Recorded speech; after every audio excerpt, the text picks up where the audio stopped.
Welcome back to my channel. ఇవాళ topic వచ్చేసి మనం స్టార్టింగ్ అప్పుడే పుట్టిన పిల్లలకి మనం ఏం ఫీడ్ చేయాలి, ఎంత క్వాంటిటీ ఫీడ్ చేయాలి, ఎన్ని రకాలుగా ఫీడ్ చేయాలన్న క్లారిటీ నేను మీకు ఇస్తున్నాను.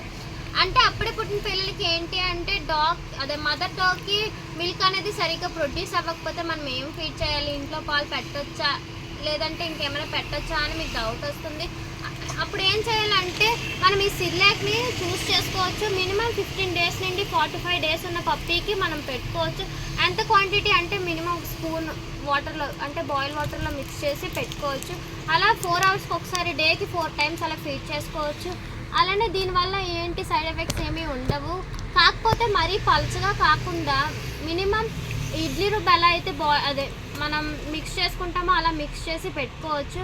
అండ్ నెక్స్ట్ వచ్చేసి ఏంటి అంటే ఇలాగ 4 టైమ్స్ ఇదే కాకుండా మీకు ఫీడ్ చేసుకునే ఛాన్స్ ఉంది. అంటే స్టార్టర్ ఫీడ్ ఉంటుంది, అది మదర్ అండ్ స్టార్టర్ ఫీడ్ అనమాట. బోత్ మదర్కి పప్పీకి కూడా పెట్టుకోవచ్చు. ఇది ఎన్ని డేస్ నుండి అంటే మినిమం 45 డేస్ కంప్లీట్ అయిన పప్పీ నుండి మనం 3 మంత్స్ ఉన్న పప్పీ వరకు పెట్టుకోవచ్చు. ఎంత క్వాంటిటీ పెట్టాలి అంటే మినిమం 4 గ్రాన్యూల్స్ టు 10 గ్రాన్యూల్స్ మనం బాయిల్ వాటర్లో బాయిల్ చేసి పెట్టుకోవచ్చు. అలాగా మనం డేకి 4 టైమ్స్ ఫీడ్ చేసుకోవచ్చు.